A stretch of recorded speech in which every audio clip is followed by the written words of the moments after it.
मदः पूर्णमिदं पूर्णात् पूर्णमुदच्यते पूर्णस्य पूर्णमादाय पूर्णमेवावशिष्यते।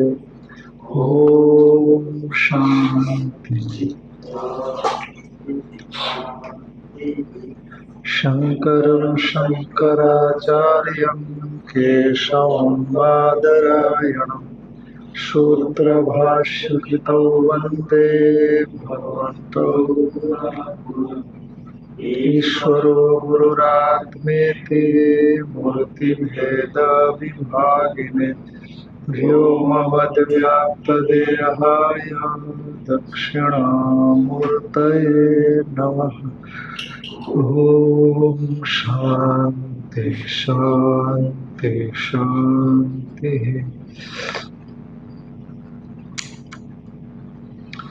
श्रीमद् भगवत गीता का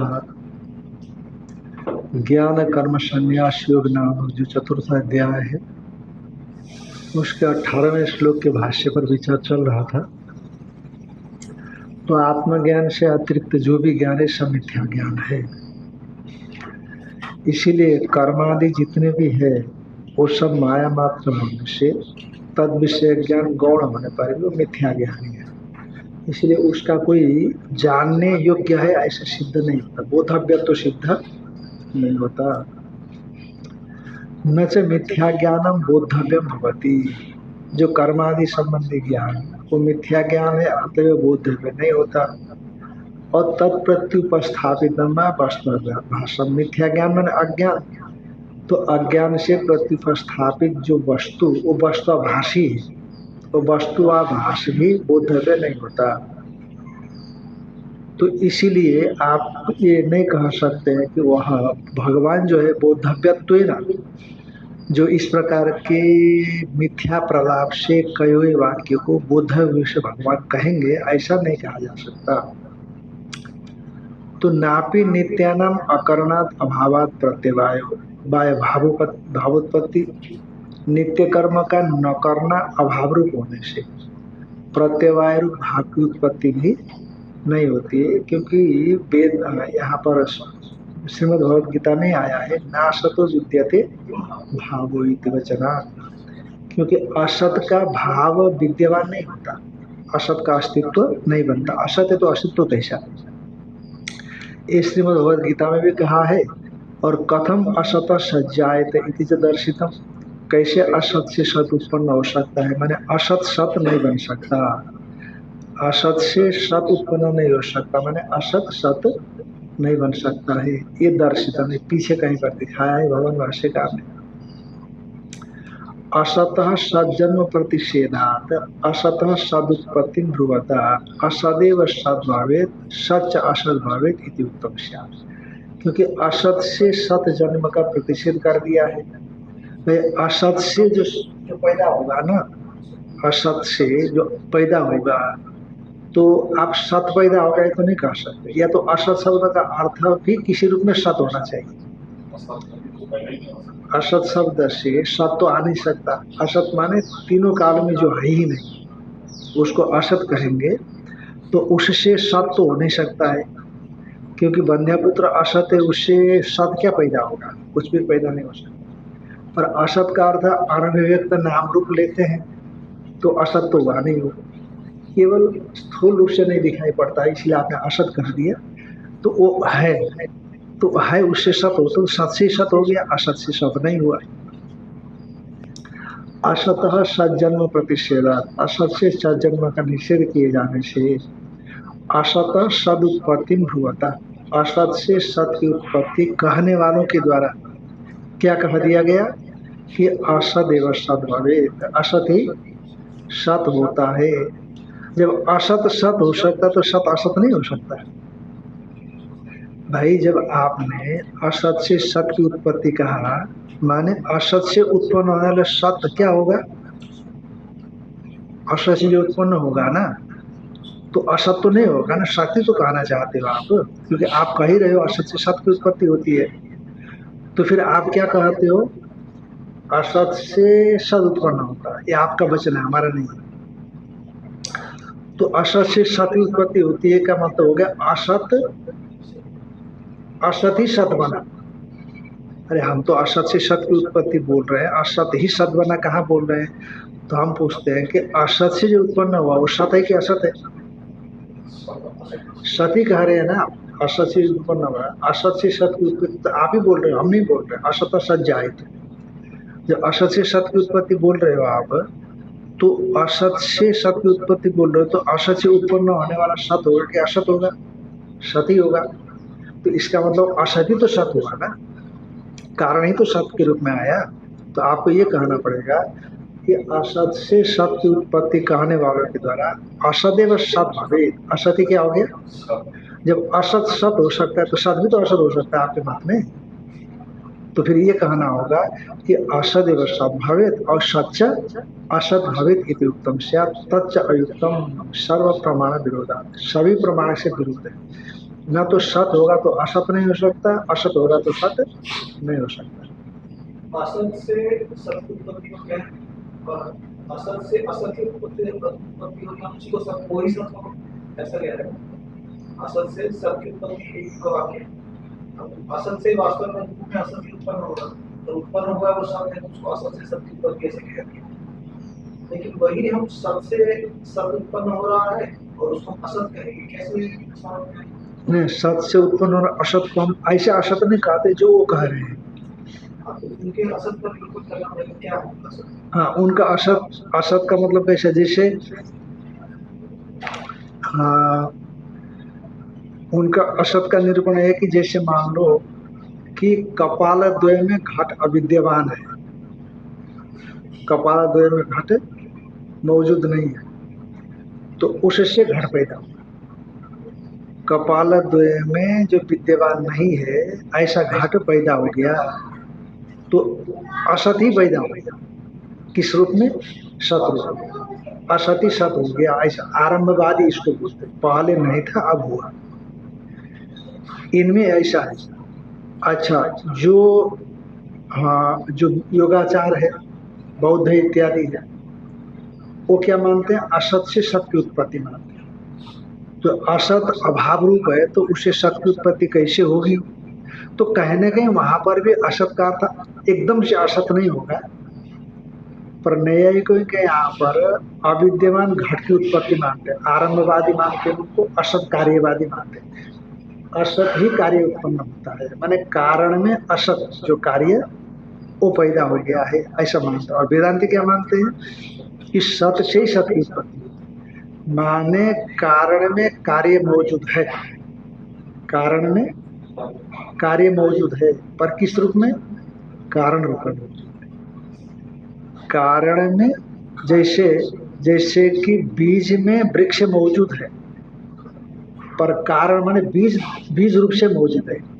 यदि वहां न होता तो फिर उस बीज का जो वृक्ष पैदा होता है उससे भिन्न भी आना चाहिए था ना, तो भिन्न नहीं आता।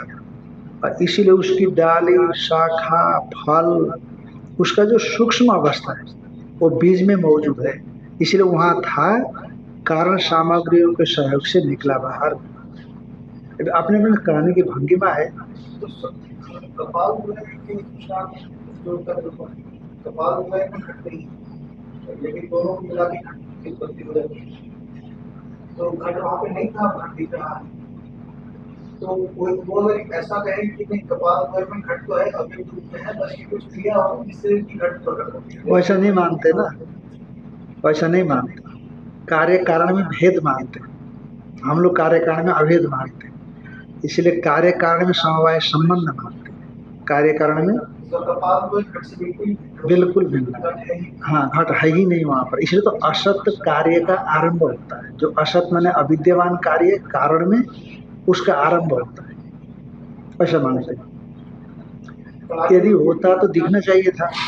कार्य का कारण अभाव है, प्रागवस्था में अभाव है कार्य, कारण में अभाव है, उसे अभाव से अभाव ही भाव बन करके आता है, ऐसा।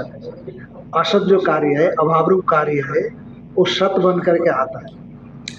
यदि कारण में कार्य असत है तो आया कैसे? फिर वेदांति कहते हैं वेदांती के दृष्टिकोण से अगर इसको देखा है, वेदांती कह रहा है वेदांति कहते नहीं, कपाल द्वय में घट है, मिट्टी में घट है, मिट्टी में घट पर कैसे है, कारण रूप से, कार्य रूप से नहीं। पर कारण वो कारण रूप से भी नहीं मानते हैं ना वो वेदांत। हाँ, अविद्यमान घट की उत्पत्ति, अभाव से भाव की उत्पत्ति नहीं कह रहे हैं, अविद्यमान जो घट है उसकी उत्पत्ति हो रही है। और व्यवहार में तो यही दिखाई पड़ता है ना, आप देखो। हाँ, वो ऐसा नहीं मानते। जैसे मान लो व्यवहार में क्या होता है कि जैसे हम कपाल द्वय देखते हैं तो घट कहाँ मानते हैं कोई, अब घट था ही नहीं उसमें। अब कपाल द्वय में जो घट नहीं था, कपाल द्वय जोड़ देने पर घट बना। व्यवहार में तो यही मानते हैं। अभी घट है क्या, मिट्टी में घट है क्या, तो नहीं है, सब लोग यही मानते हैं। वेदांती कहता है कि नहीं, मिट्टी में घट होने की क्षमता है अपने कारण में, और कारण सामग्री के सहयोग से आप वहां से विद्यमान, जो कारण रूप से विद्यमान घट है उसको कार्य रूप से ले आते। एक ऐसी झगड़ा है, वो चलता रहता है। सद भवे सच असद भवे तो तच्च अयुक्तम सर्व प्रमाण विरोधात। सभी प्रमाण का विरोध होने से न तो असत सत हो सकता है, न सत असत हो सकता है। सत सत ही, असत असत ही है।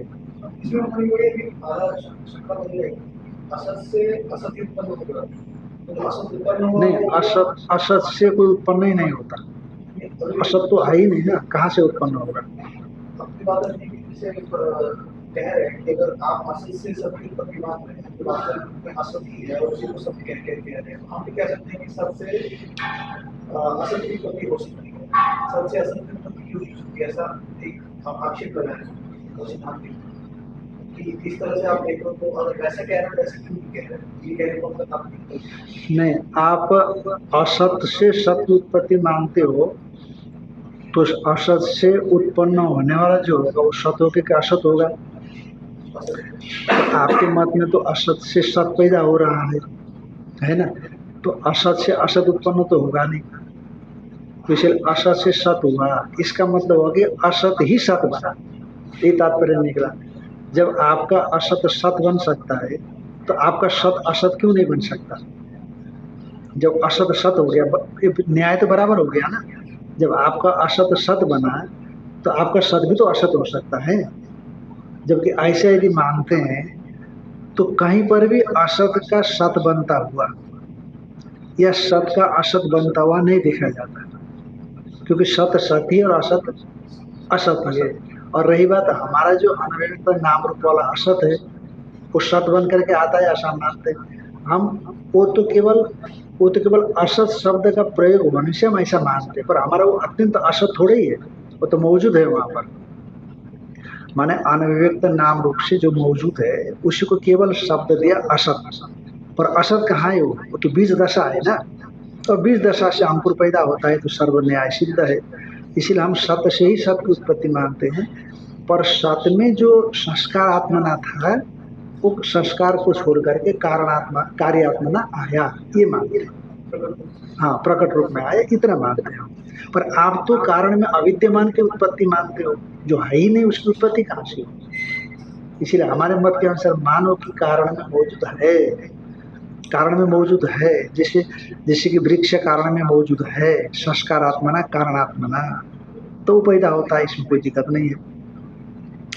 तो कहता है कि बौद्ध कहते हैं कि ऐसे कैसे होगा कि यदि कारण से कार्य उत्पन्न होता है तो बीज नष्ट होकर के वृक्ष पैदा होता है कि नहीं।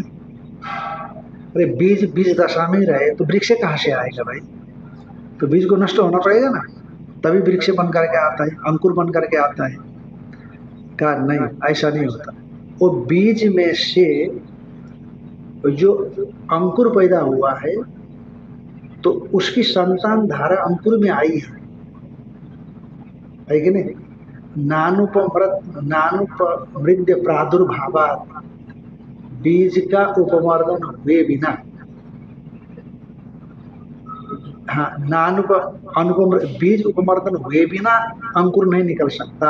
अतएव बीज नष्ट होता है, अंकुर पैदा होता है तो नष्ट अभाव हो गया, तो अभाव से भाव की उत्पत्ति, ऐसा मानते हैं। इसे ना भाव उपपत्ति, ऐसा ब्रह्म सूत्र में सूत्र आएगा, दूसरे अध्याय के दूसरे पाद में, तर्क पाद में। तो कहा भाई तुम जो कहते हो कि बीज नष्ट होकर के अंकुर पैदा होता है, तो फिर बीज नष्ट हो गया तो नष्ट तो अभाव रूप है, अभाव सामान्य होता है, सबका अभाव समान है। घट का अभाव, पट का अभाव, सोने का अभाव, हाथी का अभाव, घोड़े का अभाव, अभाव तो अभाव है, खुद सामान्य रूप है, या तो सभी का अभाव पड़ा है कि नहीं। तो अभाव से भाव की उत्पत्ति होती है मान लो, तो फिर वो बीज नष्ट होने पर वो पीपल ही क्यों पैदा होता है, बरगद ही क्यों पैदा होता है, बरगद का बीज नष्ट होने पर, इसका मतलब बीज नष्ट नहीं होता, वो बीज का जो सूक्ष्म संस्कार है वो अंकुर में चला जाता है, इसलिए नष्ट होकर के पैदा होता है ऐसा, अभाव से भाव पैदा होता है ऐसा नहीं कह सकते, तो प्रैक्टिकल लगता है। और ये मोटी बात लगती है कि बीज नष्ट होकर के, अरे बीज बीज बीज नष्ट हुए भी नहीं, वृक्ष पैदा होता है, तो घर में रखा हुआ बीज से वृक्ष क्यों पैदा नहीं हुआ। अरे भाई कारण सामग्री के बिना थोड़ी पैदा होगा, कारण सामग्री होने पर और बीज में उच्छृंखलता आ जाती है, फूलनापन आ जाता है, फिर उसमें से संस्कार अंकुर के रूप में फूटता है, तो इसीलिए वो बीज जिसका है वही पौधा आगे पैदा होता है। आम का हो तो आम का, कटहल का हो तो कटहल का, पीपल का हो तो पीपल का, बरगद हो तो बरगद का, और ये प्रैक्टिकल लगता है। तत्सयुक्तम सर्व प्रमाण विरोधात् न च निष्फलम विदध्यात् कर्म शास्त्रम दुख स्वरूपत्वात्। कहा न च शास्त्रम, शास्त्र जो है निष्फलम कर्म विदध्यात्, शास्त्र निष्फल कर्म के विषय में चर्चा नहीं करता, क्योंकि कर्म जो है दुख रूपत्वात्, और निष्फल हो और दुख रूप हो तो बेकार हो गया विधान करना। और दुख से जब बुद्धिपूर्वकतया कार्य तो अनुपत्ति, जो दुख है बुद्धिपूर्वक करने पर उसमें कार्यता नहीं आती है, जो दुख होगा बुद्धिपूर्वक व्यक्ति क्यों उसको कार्य रूप से स्वीकार करेगा, और तदाकरणे च, और फिर नित्य कर्म दुख रूप हो गया, और वो भी दुख रूप बन गया, और करने पर क्या होगा है, न करने पर नरक हो जाएगा, और करने पर दुख हो गया, करने पर क्या हो गया, कोई फल नहीं मिला तो दुख रूप ही हो गया ना, क्यों कोई करेगा भाई, कोई भी कर्म दुख रूप होता है, अब करेंगे तो कोई फल मिलना नहीं है। हमारे यहाँ तो चित्त शुद्ध होता है ना, तुम्हारे तो चित्त शुद्ध होने की बात ही नहीं। अच्छा, और करेंगे नित्य कर्म नहीं करेंगे तो नरक होगा, तो दोनों प्रकार से हो गया ना, करेंगे तो क्या होगा, फल नहीं मिलेगा, केवल दुखी मिला ना, अरे करेंगे फल नहीं मिला तो दुखी मिला ना, करना तो दुख रूप होगा, और नहीं करेंगे तो नरक पात, दोनों प्रकार से नित्य कर्म आफत का घर हो गया। तो नरक पात अभ्युगा में अनर्था एवं माने उभयथापि, यानी उभयथापि माने नित्य कर्म के करने पर भी और अकरणे च, न करने में भी। तो शास्त्र, क्योंकि नित्य कर्म का विधान शास्त्र ही करता है, शास्त्रम निष्फलम कल्पितम, शास्त्र निष्फल है ऐसी कल्पना होगी।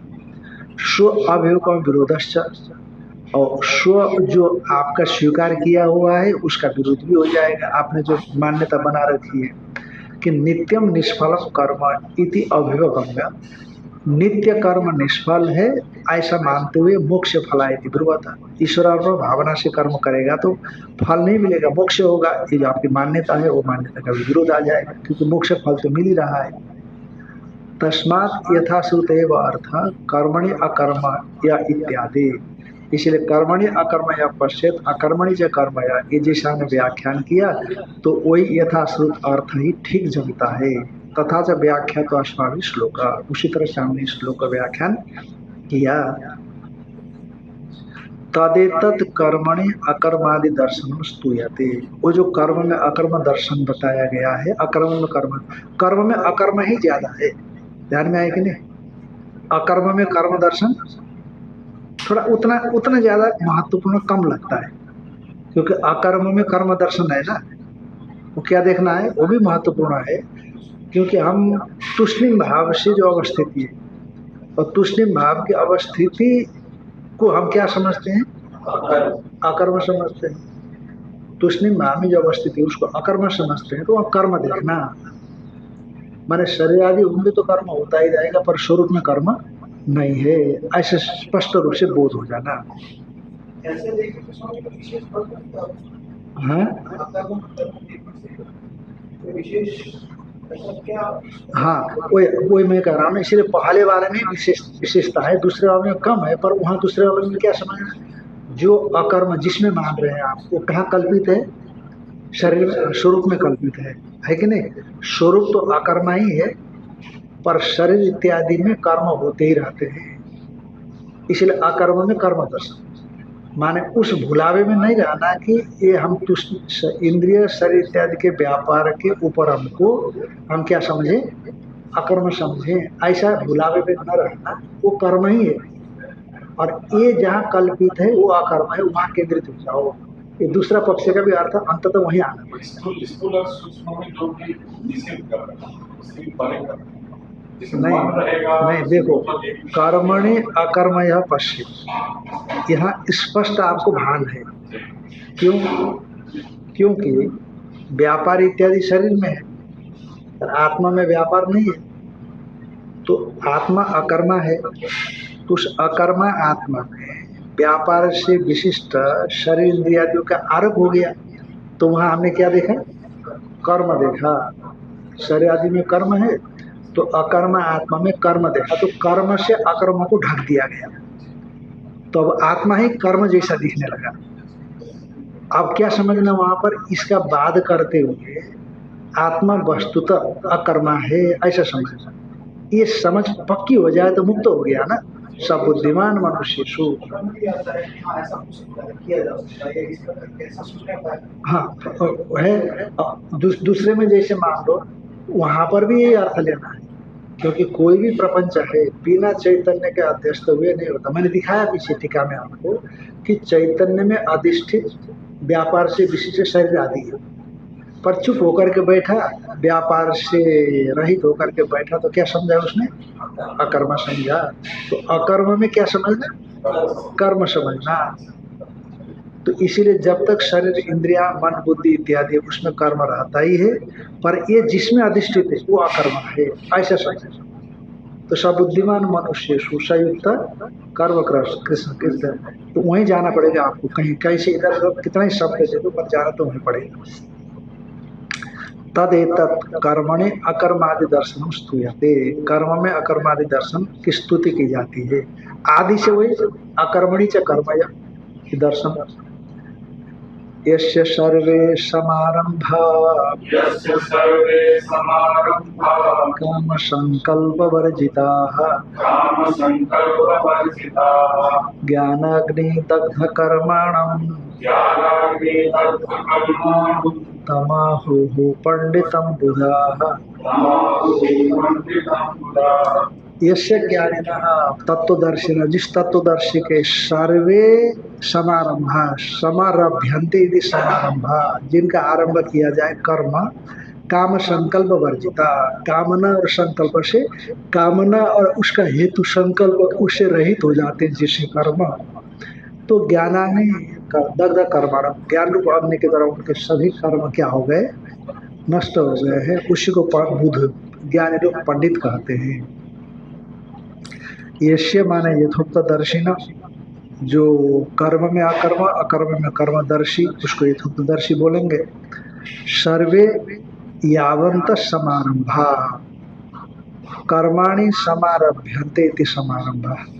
समारंभ माने कर्माणि, समारंभ का अर्थ हो गया जिनके आरंभ किए जाए, समारभ्यन्ते इति समारंभा वो हो गए कर्म।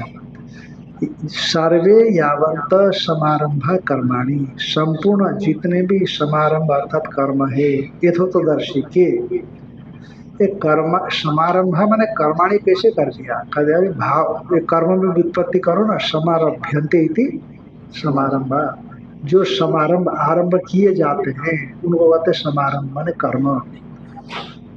वो कर्म कैसे हो? जी होते हैं काम संकल्प वर्जिता, कामना और संकल्प से, संकल्प मूलक काम होता है, संकल्प मूलक काम जाना मिते मूलम संकल्पात किले जाए से, संकल्प से उत्पन्न हो जाते हुए ये काम।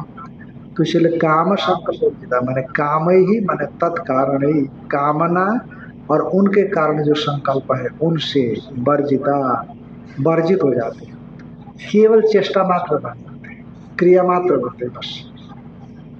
स्वामी आरंभ शब्द से कहते हैं कार्य का आरंभ, कार्य का आरंभ करना, प्रोजेक्ट है कोई कार्य आरंभ तो मतलब प्रवृत्त हो गया, पर कोई भी कार्य आरंभ करने के लिए किसी न किसी प्रकार की कोई संकल्पना कामना के बगैर आरंभ तो हो ही नहीं पाएगा, तो उसको वर्जित करते हुए आरंभ करना, तो आरंभ शब्द तो कैसे आएगा? आरंभ तो नहीं समझते, वो स्वभाव से हो जाता है।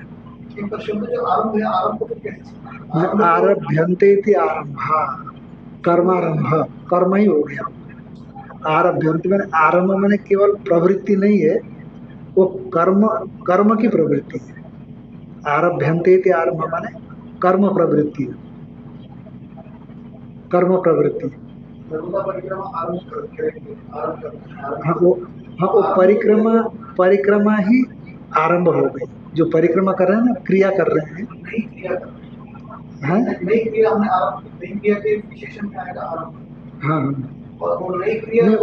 वो क्रिया ही आरंभ है, ऐसा समझ लो। हाँ अब ये बात अलग है कि समारभ्यन्ते इति समारंभा माने कर्म हो गया, जिनको भी हम आरंभ कहते हैं वो कर्म हो गया। तो एक आरभ्यते, आरंभ का मतलब कर्म हो गया। और रही बात है काम संकल्प से रहित कैसे हो सकता है, जिसमें कामना भी न हो, संकल्प भी न हो। कि संकल्प होता है पहले कि भाई हाँ ये मेरे लिए इष्ट साधन है, ये मेरे लिए अनिष्ट साधन है, ऐसा कोई संकल्प बनता है। फिर उसके बाद कामना पैदा हो जाती है कि हाँ मुझे मिलना चाहिए, तो व्यक्ति फिर कर्म कर लेता है। कहा ठीक है, सामान्य लोगों में ऐसा होता है, पर कभी कभी क्या होता है ना, जैसे छोटे बच्चे होते हैं, केवल चेष्टा मात्र होती है।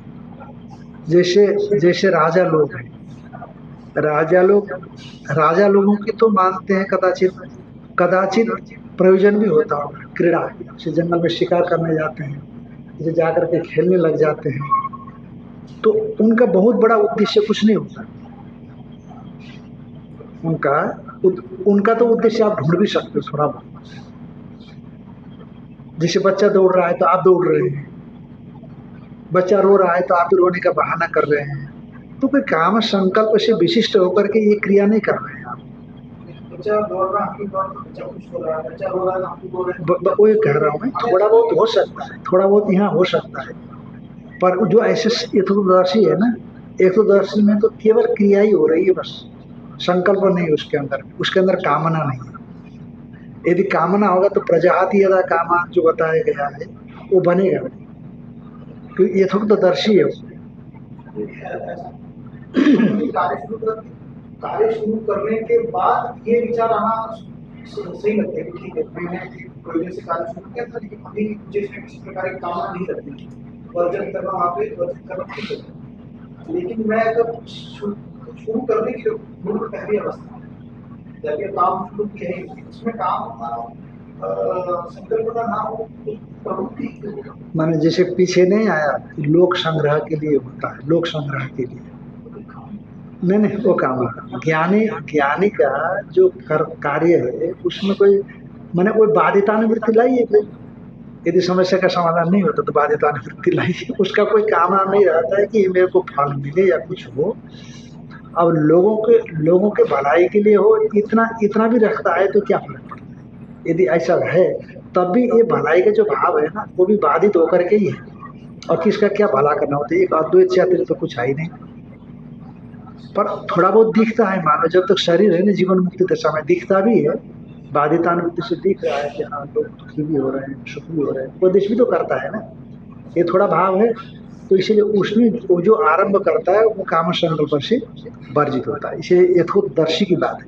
अच्छा, जो साधक है, वो जो साधक कोशिश करता है ऐसा कि ऐसा हो, कामना उसमें न रहे, बड़े मोटे मोटे संकल्प ना हो, ऐसे सामान्य साधक समझेगा उसको।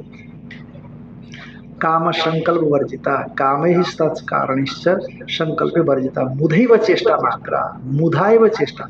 मुधा का मतलब होता है ना कि क्या बोलते हैं उसको, जैसे कि जो नादान होते हैं उनकी जो चेष्टा होती है ना, निष्प्रयोजन होती है। हाँ, नादान जो होते हैं ना, नादान लोग, उनकी चेष्टा निष्प्रयोजन होती है।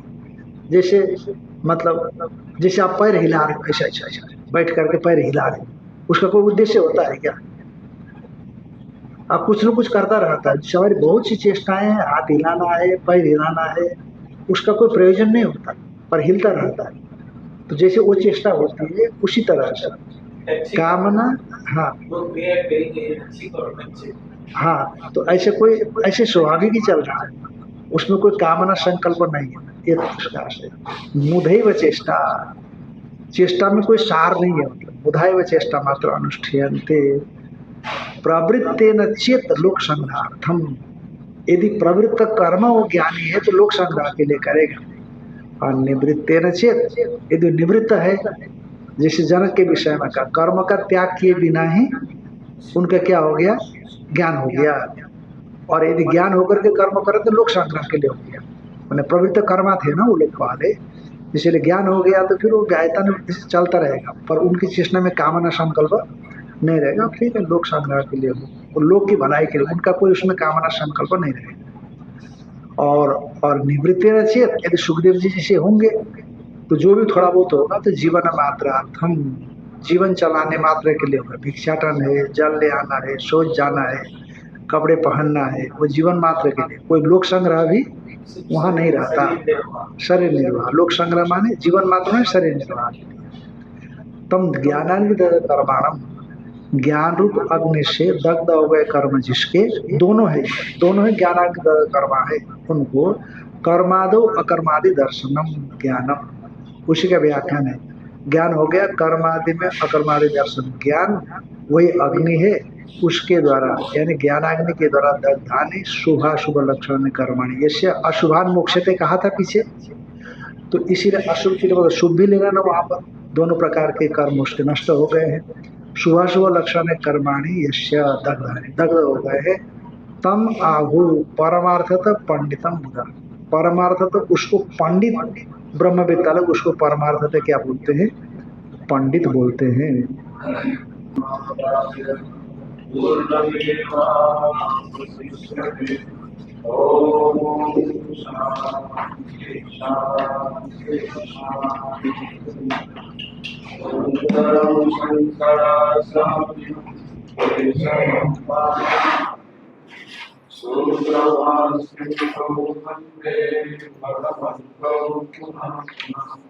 ईश्वरो गुजरात्मेति